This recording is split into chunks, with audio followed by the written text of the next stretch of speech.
बेटा जैसे कि आप सभी जानते हैं कि आज एकेटीयू ने बीटेक सेकंड सेम का रिजल्ट डिक्लेयर कर दिया था। रिजल्ट आने के बाद कुछ स्टूडेंट्स की लगातार कॉल आ रही हैं, व्हाट्सएप पे आप मैसेज लिख रहे हो, यूट्यूब में आप अपने डाउट्स पूछ रहे हो। तो मुझे लगा कि जो आपके कॉमन डाउट्स हैं उनके लिए एक छोटी सी वीडियो के माध्यम से मैं आपको यहाँ पर बता देता हूँ। मेजोरिटी ऑफ स्टूडेंट्स का रिजल्ट जो आ रहा है वो है पास, कुछ का पीडब्ल्यूजी है, किसी का रिजल्ट स्टेटस पीसीपी है, किसी का फेल भी है। सबसे पहले बात कर लेते हैं जिनका रिजल्ट स्टेटस पास है। तो यहाँ पर मैंने एक समझाने के लिए एक एग्जांपल लिया है। यहाँ पे एक बच्चे का रिजल्ट लिया है, रिजल्ट स्टेटस यहाँ पर पास है। पास का मतलब है कि आप नेक्स्ट ईयर में प्रमोट हो गए हैं। तो यहाँ पर आप देख सकते हैं सीपी कितना लिखा हुआ है, 0 लिखा हुआ है।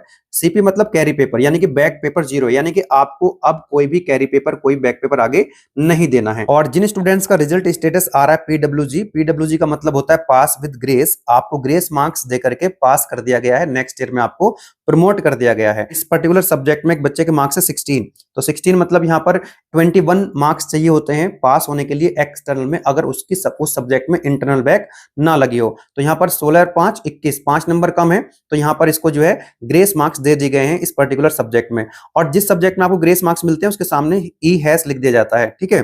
तो मैक्सिमम मार्क्स कितने मिल सकते हैं ग्रेस के बेटा? 7 मार्क्स मिल सकते हैं मैक्सिमम। एक या दो सब्जेक्ट में आपको ग्रेस मार्क्स दिए जा सकते हैं, ठीक है।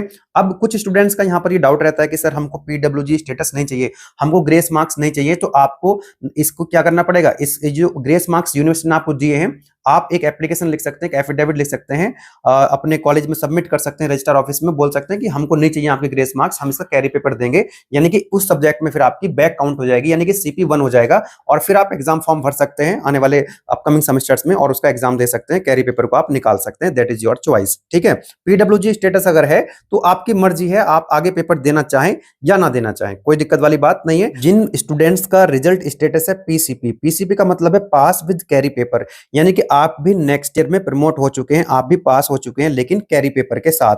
अब यहां पर जैसे इस रिजल्ट में एक सीपी है, एक कैरी पेपर है, और हो सकता है कि किसी किसी बच्चे की जो है एक से ज्यादा सीपी हो, कैरी पेपर हो, तो जितनी भी बैक होंगी, एक बैक, दो बैक, फर्स्ट सेम और सेकंड सेम में मिलाकर के मान लीजिए 3 बैक है किसी की, तो वो अपकमिंग सेमेस्टर्स के अंदर बैक का पेपर देना होगा, उस सब्जेक्ट को क्लियर करना होगा। कुछ स्टूडेंट्स का रिजल्ट स्टेटस अगर फेल आ रहा है, ऐसा कोई रिजल्ट मेरे पास नहीं है तो यहां पर मैं आपको बता देता हूं, रिजल्ट स्टेटस अगर फेल आ रहा है इसका मतलब उसकी ईयर बैक है। ईयर बैक मतलब वो नेक्स्ट ईयर में प्रमोट नहीं हुआ है। अगर फर्स्ट ईयर में फेल है तो इसका मतलब फर्स्ट ईयर को उसको रिपीट करना पड़ेगा। सेकंड ईयर में स्टेटस फेल आ रहा है तो उसको सेकंड ईयर को रिपीट करना पड़ेगा, है ना। तो उस ईयर को रिपीट करना होता है। वीडियो को एंड करने से पहले बेटा मैं आपको बता देता हूं कि गेटवे क्लास एप्लीकेशन पे रिजल्ट आने के बाद सभी कोर्सेज पे 30% का एक्स्ट्रा डिस्काउंट आपको दे दिया गया है। एकेटीयू बीटेक फर्स्ट ईयर के लिए चल रहा है आरंभ बैच, बीटेक सेकंड ईयर के लिए उड़ान बैच है, बीटेक थर्ड ईयर के लिए भी कॉम्बो पैक अवेलेबल है। तो आप अपनी ब्रांच और सेमेस्टर के हिसाब से कोर्स सेलेक्ट करेंगे और वहां पर आप कूपन अप्लाई करेंगे एग्जाम 30।